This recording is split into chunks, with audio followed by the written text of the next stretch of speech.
2 years ago, a friend stopped for a month. He said it felt like clearing fog from his head. He started finishing projects he'd been postponing for years, asked someone out for the first time in a long time, and slept like a child again.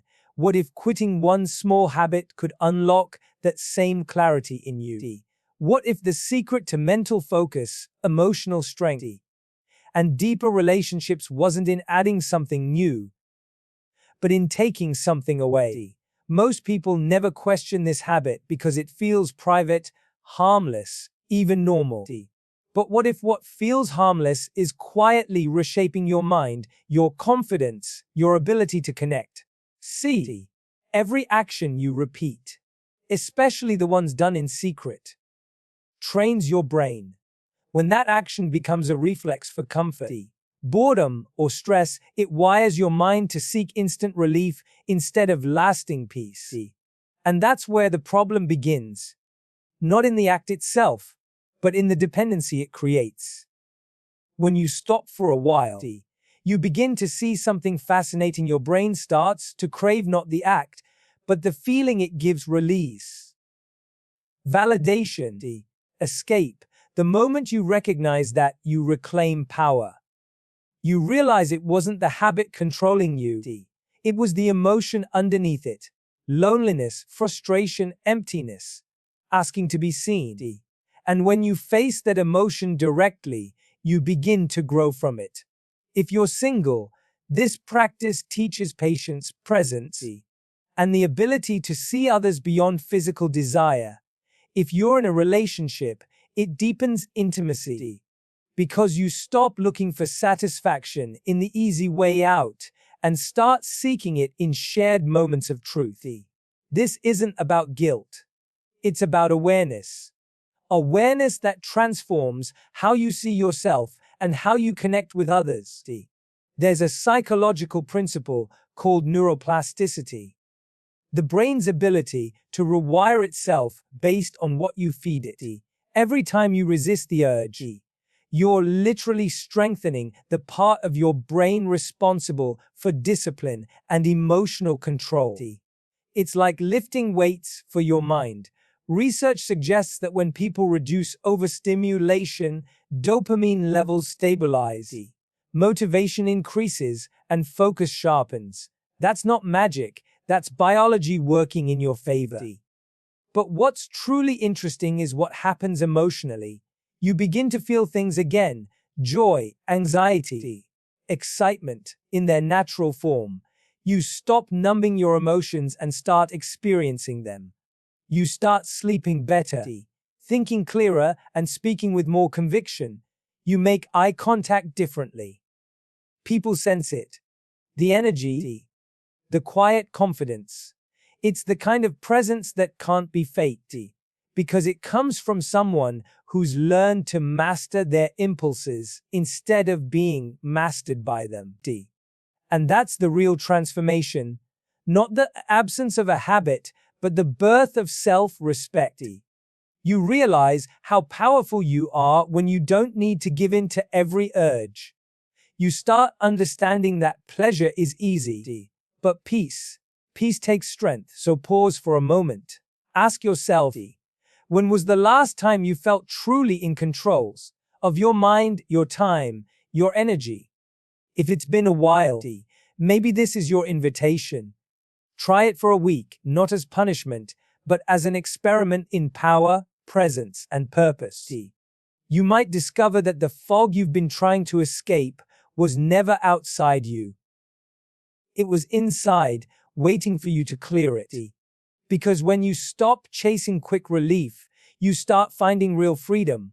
We live in a world that rewards speed, fast results, fast pleasure, fast distractions. Everything is designed to make you feel something instantly.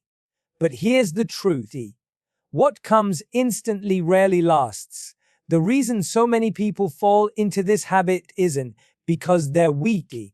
It's because the world constantly trains us to soothe instead of solve. When you're stressed, you scroll. When you're lonely, you escape. When you're anxious, You look for a quick fix. It's not about lust. It's about avoiding discomfort. Think about how the mind works every time you feel pain or emptiness and reach for that instant hit of pleasure. You teach your brain that escape equals relief. Over time, that connection becomes automatic, almost invisible. You don't even think, you just react. That's how patterns are built. Not by conscious choice, but by repetition and relief. The habit becomes the answer to emotions you never stopped to understand. Here's what's fascinating. When you stop, you interrupt that cycle. You give your brain space to observe itself. And for the first time, you notice how often you seek comfort without asking why. That's not weakness. That's awareness. Awareness is the first step toward mastery. People often ask, why does it feel so hard to stop? Because you're not fighting the habit, you're fighting the emotion underneath it. You're trying to control something that was never about control in the first place. It's about emotional regulation, your ability to sit with discomfort without running from it. The same skill that builds patience, resilience, and empathy in relationships is the one you strengthen when you pause before an impulse. This is where psychology and spirituality meet. When you chase constant stimulation, you lose touch with your deeper self, the part that craves connection, meaning, and peace. The more you feed the surface, the hungrier the soul becomes. You might feel satisfied for a moment, but moments don't fulfill you. Meaning does. And meaning only grows when you stop escaping and start engaging. Here's a simple observation. When you stop overstimulating your brain, small things start to matter again. You laugh more deeply. Music feels richer. The world becomes sharper. That's because your dopamine levels aren't being hijacked by artificial highs. Your mind starts to reset its sensitivity to joy. You begin to appreciate effort again. You stop chasing intensity and start valuing intimacy. If you think about it, the same brain that craves pleasure also craves purpose. When you stop numbing it, that energy has to go somewhere. And that's when transformation begins. The urge that once controlled you becomes fuel for focus, creativity, and drive. You start using that energy to build rather than to escape. So the next time you feel the pull, pause and ask yourself, what am I really seeking right now? Comfort or connection? Distraction or direction? Most of the time, it's not desire calling you. It's loneliness disguised as desire. And if you can sit with that feeling instead of running from it, you're already growing stronger than the habit ever was.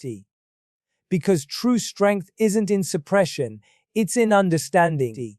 It's not about avoiding life's urges, but about mastering them. When you do that, the habit doesn't disappear. It loses its power over you. You don't need to escape anymore, because you finally feel at home within yourself. When you stop the habit, something unexpected begins to happen. Your mind starts to clear, but your emotions start to rise. The silence that once felt peaceful can suddenly feel loud.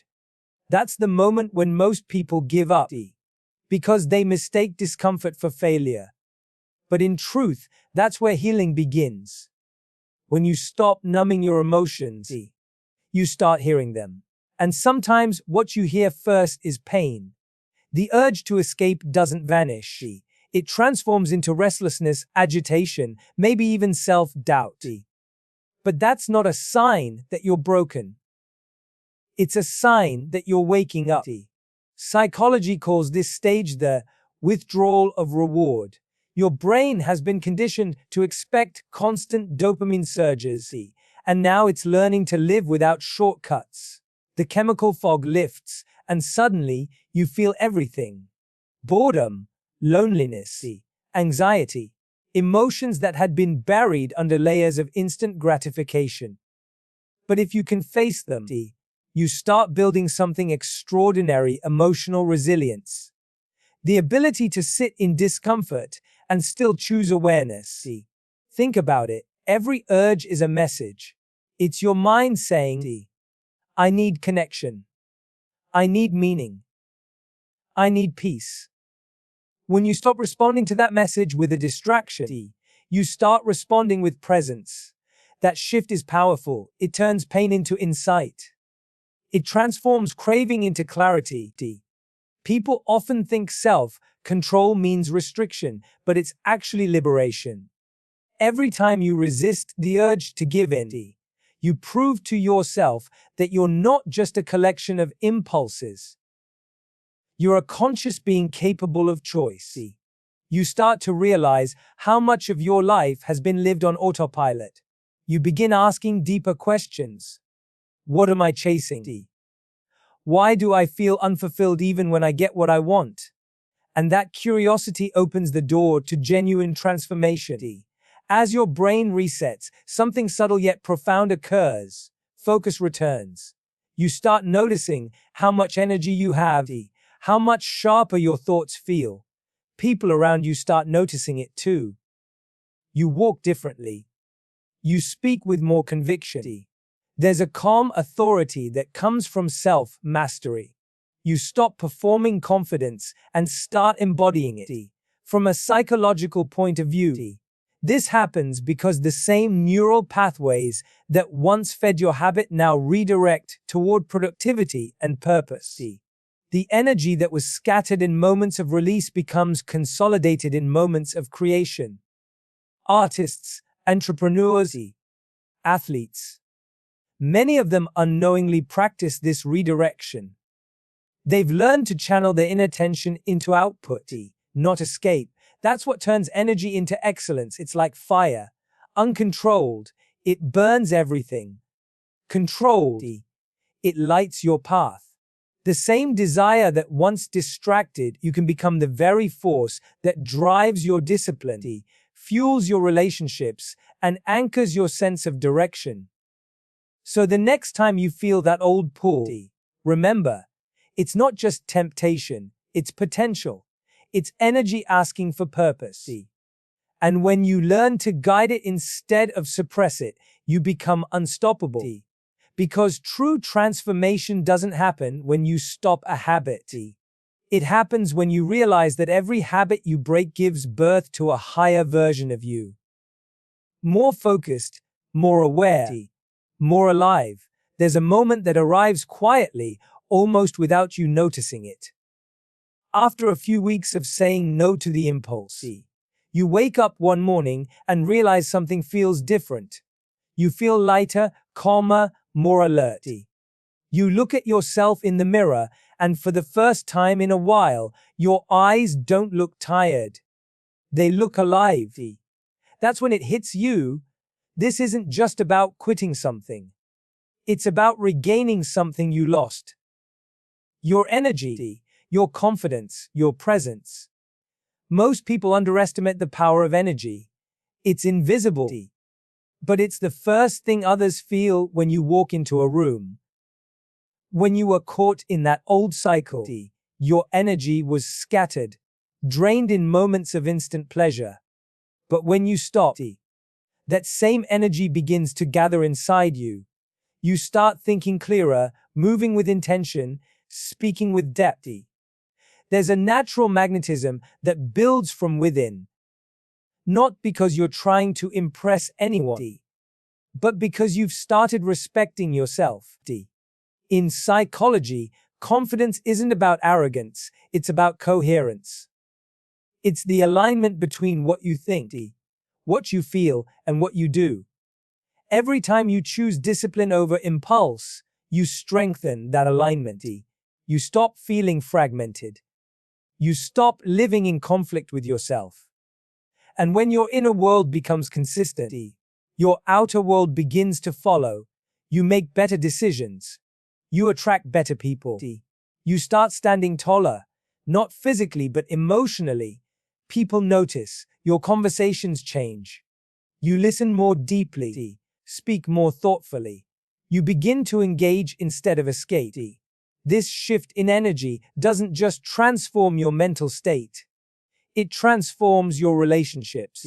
Because when your focus returns, so does your ability to connect. You're no longer distracted by the need to constantly chase stimulation. You can finally be present. Fully, sincerely, authentically. Presence is rare today. Most people are half here, half somewhere else, mentally scrolling through what's next.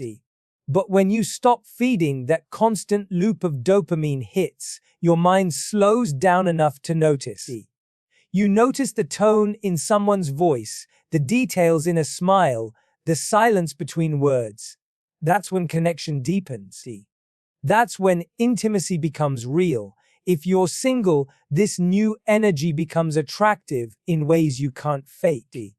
You stop seeking validation and start radiating self-assurance.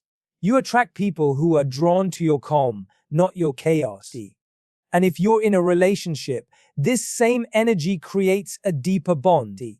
You stop viewing your partner through the lens of fantasy and start seeing them for who they are. A person, not a projection. You love more genuinely because you're no longer loving from lack. Here's something powerful. The moment you stop chasing pleasure, pleasure begins to chase you. Not the shallow kind, but the kind rooted in purpose, connection, and peace. When you redirect your energy inward, it doesn't shrink, it expands. It builds confidence, creativity, and clarity, the kind that makes people stop and wonder what changed. The truth is, nothing happened to you. You happened to yourself. You finally stopped leaking your power and started living with it. So remember this. The most attractive thing about a person isn't how they look or what they have. It's how deeply they're connected to themselves. Because self-respect has a glow no light can imitate, and once you have that, the world can't help but see it. As you continue this journey, something even deeper begins to unfold. The change moves beyond your habits and begins touching your relationships. Not just romantic ones, but every connection in your life. You start realizing how much of your past energy was spent on fantasy, projection, and control. Now, that same energy begins to express itself as empathy, curiosity, and understanding. You stop needing people to fill your emptiness and start appreciating them for who they truly are. When you were caught in the loop of instant gratification, you weren't really connecting. You were consuming. Every image, every fantasy, every secret moment created a version of intimacy without vulnerability. But real connection doesn't come from fantasy. It comes from presence. From allowing yourself to be seen, even when it's uncomfortable. When you stop feeding artificial desire, you begin craving something deeper. Honesty, authenticity, soul-level connection. There's a quiet shift that happens when you meet people now. You listen differently. You're not calculating what you can get from them, but feeling what you can learn from them. That small difference changes everything. You start valuing emotional connection over physical stimulation. You become someone who understands that attraction is not about appearance. It's about alignment. It's about two people meeting without masks, without pretense, without the noise of unspoken need. If you're single, this transformation changes how you approach love. You stop searching for someone to complete you because you already feel whole. And ironically, that's when you become most attractive. Not because you need someone, but because you choose them. You give from fullness, not from lack. That's the energy people can feel before you ever say a word. If you're in a relationship, something even more profound happens. The walls begin to fall. You stop expecting your partner to be your escape, and instead, they become your mirror, reflecting back your growth, your patience, your compassion. The energy you once lost to mindless pleasure now becomes the force that sustains connection. You communicate better, not because you learned new techniques, but because you're finally present enough to understand. You notice your partner's tone, their silence, their needs, and that awareness becomes intimacy. This is what emotional maturity feels like. A calm steadiness in the way you love. You're no longer chasing intensity because you've found depth. You don't need constant reassurance because you've built trust within yourself. And when you have that, love stops being a roller coaster and starts becoming a sanctuary. Psychologically, this happens because your nervous system begins to stabilize. The constant cycle of anticipation and release no longer floods your body with highs and lows. You become balanced, grounded, and when your inner world feels peaceful, your outer world naturally follows. The people you attract, the conversations you have, even the opportunities that find you, they all start aligning with this new, centered version of you. So the next time you find yourself craving connection, ask, do I want to be entertained? Or do I want to be known? Because one disappears as soon as it's over and the other transforms you forever. The truth is, love doesn't grow in fantasy, it grows in presence. When you stop chasing illusions, you start building something real. And real love, real connection, begins the moment you stop hiding from yourself. There comes a point in this journey when you realize the hardest part isn't stopping the habit. It's facing what comes after, the quiet moments, the waves of restlessness, the thoughts that whisper, just once more. This is where most people stumble. Not because they lack willpower, but because they never learned how to navigate the space between the urge and the action. That's where healing actually happens. Not in avoidance, but in awareness. Healing begins when you stop running from the feeling and start understanding what it's trying to tell you. When the urge appears, it's not the enemy, it's a messenger. It's pointing to something deeper. Loneliness, anxiety, fatigue, the need for connection. The key is to pause long enough to decode it. And this is where a simple toolkit can change everything. First, pause and label. The moment you feel that familiar pull, stop. Take a breath and name what you're feeling. Lonely, bored, stressed. Science shows that labeling emotions reduces their intensity by giving your brain context. You separate yourself from the impulse instead of being swallowed by it. The urge becomes something you can observe rather than obey. Second, redirect energy. The body needs a release, but that release doesn't always have to come from the same source. Do 10 push-ups, take a cold shower, write a page in your journal, go for a walk. It doesn't matter what it is.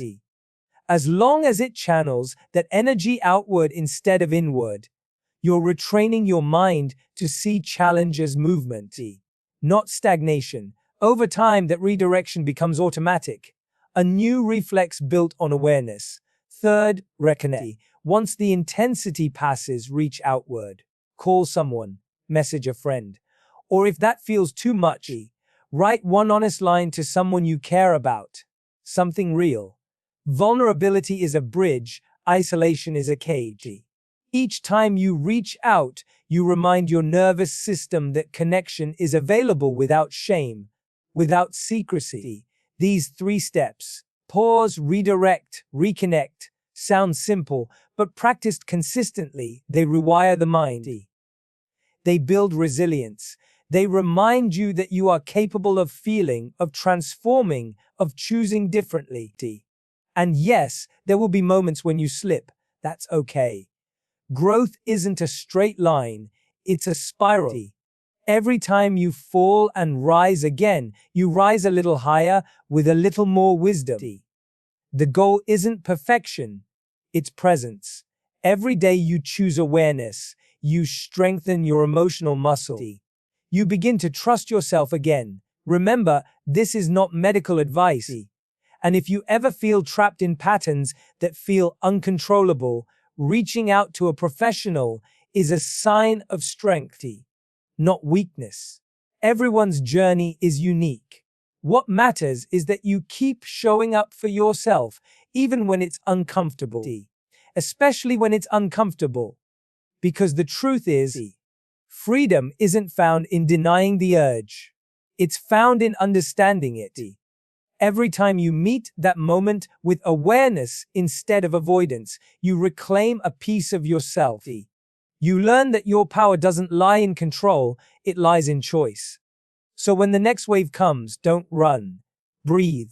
Feel. Listen, you're not breaking, you're rebuilding. And one day, you'll look back and realize the urge that once ruled you became the very teacher that set you free. When you've been on this path for a while, something remarkable begins to shift. Not just in your habits, not just in your relationships, but in your very sense of self. The noise in your mind begins to quiet down. The constant search for stimulation fades, and in its place, there's a calm clarity. You start seeing yourself and the world differently.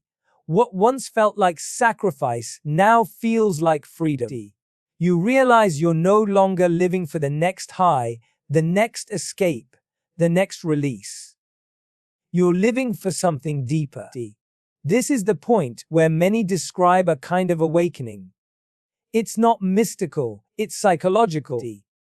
When you stop overloading your brain with artificial pleasure, the reward system resets. The small things begin to matter again: a good conversation, a sunrise, a sense of purpose in what you do. Your attention, once fragmented, becomes focused. Your emotions, once reactive, become grounded. You stop chasing meaning and start creating it. At this stage, people often find themselves rediscovering old passions. The energy that was once scattered now fuels creation. Music, art, business, learning, service. This is where discipline turns into direction. You start realizing how much potential was lying dormant under distraction. The same drive that once pulled you away from yourself now becomes the fire that moves you toward your higher self. Philosophically, this transformation is about shifting from consumption to creation.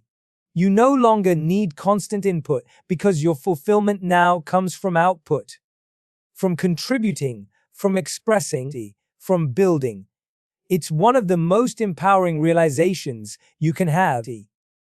That the energy you thought was a weakness was actually your greatest source of strength once you learned how to guide it spiritually. You may begin to sense something even more profound. That what you were seeking through pleasure was never pleasure itself. It was peace. And peace can't be chased, it's found when your actions align with your values. When what you think, feel, and do finally move in the same direction, a deep harmony emerges. You feel more connected to yourself, to others, and to life itself. You also begin to notice how your presence changes the world around you. People respond differently to someone who carries calm confidence instead of hidden chaos. You start attracting opportunities that match your clarity. Life begins to mirror your internal state. And the more you live in alignment, the more fulfilled you feel. Not because everything's perfect, but because you're finally living with intention. What once felt like control now feels like flow. What once felt like restriction now feels like expansion. You realize that the discipline that seemed to limit you was actually the gateway to your freedom. And that's the paradox of growth. What begins as restraint ends as liberation. So take a moment and ask yourself, if this energy inside you could become anything, what would you want it to create? What kind of life could you build if every bit of your focus, time, and presence went towards something that truly mattered? Because when you stop leaking your energy into distraction, you start pouring it into destiny. And that's when you stop merely existing and start becoming.